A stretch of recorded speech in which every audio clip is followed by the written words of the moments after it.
시청자 여러분 안녕하십니까? K시장 라이브 진행의 온인주입니다. 우리 시장에 아주 오랫동안 통용돼 온 공식 같은 게 있죠. 바로 이겁니다. 반도체가 가야 지수가 간다. 우리 시장에서는 반도체 투톱이 지수 기여도 측면에서 아주 압도적으로 높기 때문에 반도체가 이끌어줘야 지수가 가기 때문입니다. 표를 보시면 삼성전자 지수 기여도가 정말 압도적이죠. 13.6%입니다.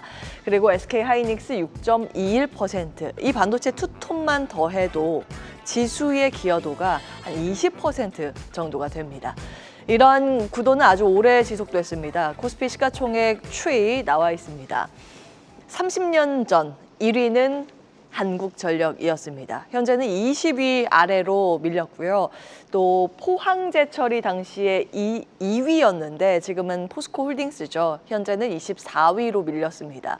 글로벌 경제산업 변화에 따라서 흥망성쇠가 나타난 건데요. 그럼에도 불구하고 보시면 삼성전자의 지위는 굳건한 모습입니다.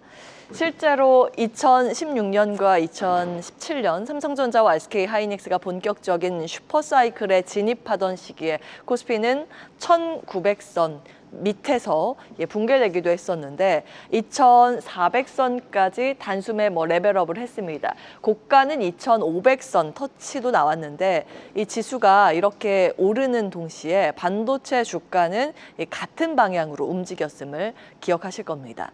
2020년 말부터 2021년 초 코로나19 이후에 반도체 공급난과 수요 급증이 겹쳤을 때도 마찬가지였습니다. 삼성전자와 하이닉스가 시총 1, 2위를 지키면서 코스피 3000 시대를 당시에 열었습니다.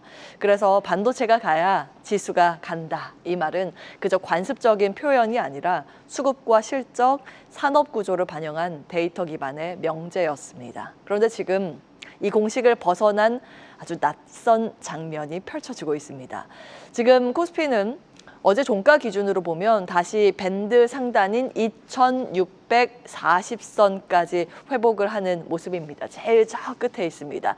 올해 들어서 세 번째 돌파 시도가 지금 나오고 있는 상황인데요. 근데 이번 상승은 이 앞선 두 번 1분기와는 다른 모습입니다.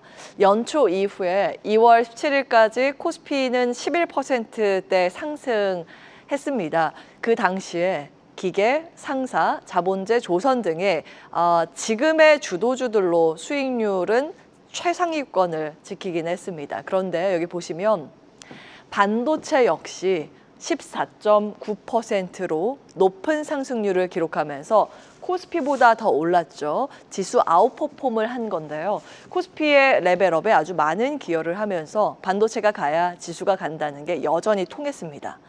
그런데 지금은 상황이 다릅니다. 4월 9일 저점 이후에 5월 26일까지 코스피는 15.3% 상승했습니다. 그런데 반도체는 8.9% 오히려 지수 상승률에 못 미치는 흐름을 보였고 기계, 조선, 유틸리티, 상사 자본재 등의 수출 비중이 낮은 일종의 이제 정책주들 그리고 방어, 에너지 관련 업종들이 수익률 상위를 장악하고 있습니다.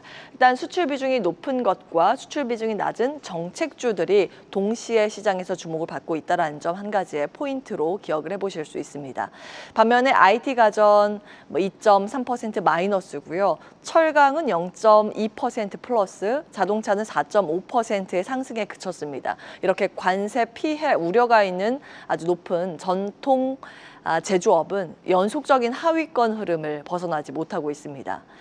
1분기에는 반도체도 함께 오르면서 시장을 이끌었지만 이번에는 반도체 투톱, 자동차 2차 전지, 그리고 그 외에 수출주가 없어도, 그러니까 전통 수출주가 없어도 지수가 강세를 보였던 건데요.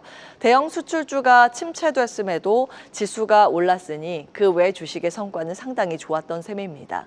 최근 글로벌 장기금리가 오르고 증시도 반등하자 일각에서는 이를 두고 경기 회복 기대에 따른 리플레이션 혹은 리스크 온이라는 해석이 나오고 있습니다. 하지만 실상을 들여다보면 금리 상승은 경기 기대보다는 장기 채권에 대한 불안감, 즉 텀 프리미엄 상승의 영향이 더 컸다는 분석이 지배적입니다. 만약 진짜 경기 회복이라면 반도체나 자동차 같은 전통 수출주가 시장을 이끌어야 하는데 지금은 그 수출주랑 다른 결의 조선, 방산, 원전, 건설이나 지배구조 개선 등 정책주 그리고 달러 약세에 따른 소비재가 오르고 있는 셈입니다. 결국 경기가 좋아, 시장 가자 논리가 아니라 정책 환율에 따라서 그에 맞는 종목들이 시장을 끌고 가는 양상이라는 겁니다. 이런 와중에 글로벌 IB 골드만삭스도 국내 정책 요인에 주목을 했습니다. 골드만삭스 신흥국 전략팀은 최근 한국 주식에 대해서 롱 포지션, 즉 매수를 권고하고 있습니다. 그 5가지 이유를 들었는데요. 내용 함께 보시겠습니다. 첫 번째, 기업 이익이 견조할 것으로 전망이 되는데 시장은 싸 보이고 그리고 신흥국 중에서도 한국 정말 싸게 거래가 되고 있다. 외국인 비중이 낮은데 원화 강세 가능성이 있어서 외국인이 다시 시장에 유입될 수 있다는 겁니다. 그리고 여기에 6월 3일 대선이 하나의 핵심 촉매가 될 수 있다는 분석도 함께 제시했습니다. 대선 이후에 정치적 불확실성이 해소되면 기업 지배구조 개선과 밸류업 프로그램에 대한 기대감이 다시 불붙을 수 있다는 건데 이것은 오랫동안 한국 증시를 눌러온 코리아 디스카운트를 완화시킬 수 있는 계기라는 측면입니다. 실제로 최근 한국 대기업들 사이에선 주주가치 제고를 위한 구체적인 행동들이 하나씩 가시화되고 있습니다. 삼성 바이오로직스의 바이오 에피스 인적 분할이라든지 LG화학의 LG에너지솔루션 교환사채 발행, 한화 에어로스페이스와 삼성 SDI의 유상증자, 이처럼 이 지배구조 정비와 사업 재편을 통한 밸류업 시도가 단순 기대가 아닌 실질적인 실행 국면으로 넘어가는 모습입니다. 주요 대선 후보들의 자본시장 공약을 살펴보시면 더불어민주당 이재명 후보, 국민의힘 김문수 후보 양측 모두 한국 증시 부양을 목표로 한 자본시장 공약을 지금 내걸고 있습니다. 핵심 키워드는 배당소득 분리과세입니다. 배당소득을 종합과세 대상에서 제외해서 별도 과세하면 세금 부담이 그만큼 줄기 때문에 배당 투자 매력이 높아진다는 분석이 나옵니다. 유가증권 시장 고배당주를 그래서 정리를 해볼까 합니다. FN가이드 자료 기반으로 작년까지 최근 5년간 배당을 꾸준히 유지하거나 크게 늘려온 즉 우수 배당주들을 정리해봤는데요. 업종별로는 금융업종이 가장 많았습니다. 삼성화재, DB손해보험, 삼성카드, JB금융지주 등 기존에도 고배당주로 알려졌는데 최근에는 정부 밸류업 정책에 따라 배당액을 더욱 늘렸습니다. 그리고 LS, GS 같은 지주사들의 배당도 부쩍 최근 증가한 것으로 집계가 되고 있고요. LG유플러스, 오리온, 롯데웰푸드 등 통신 식음료주도 수익을 잘 내서 배당을 늘려온 곳들입니다. 한편 전통적인 배당주로 분류되지는 않지만 실적 급증에 따라서 배당을 크게 늘린 종목들도 최근 눈에 띄는데요. 대표적으로 LIG넥스원, 한국콜마, 삼양식품 등 실적 호전주에 해당이 됩니다. 현대건설 그리고 HDC, 현대산업개발 등 일부 건설주들도 배당 확대와 함께 새 정부의 내수 부양 수혜 기대감까지 더해지면서 이 배당 테마 안에서 또 재조명을 받고 있습니다. 요약을 하자면 금융, 지주, 소비재 중심의 안정적인 배당주, 그리고 실적 모멘텀을 기반으로 배당을 공격적으로 키워가는 업종들까지 지금 시장 안에서 배당은 단순한 현금 흐름을 넘어 구조적인 투자 포인트로 다시 떠오르고 있습니다.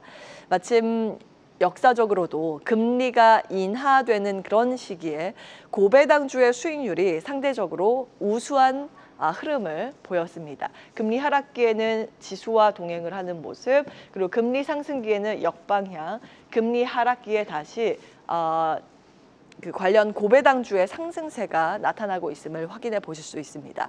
자, 이번 주에 한국은행 금통위에서는 기준금리 인하 가능성이 점차 커지고 있고 정책적으로는 코리아 디스카운트를 해소하기 위한 움직임도 기업과 정부 모두에서 본격화되고 있습니다.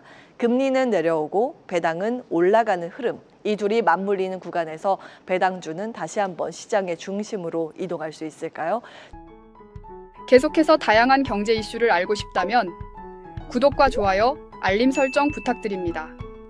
AI 캐스터 권미정이었습니다.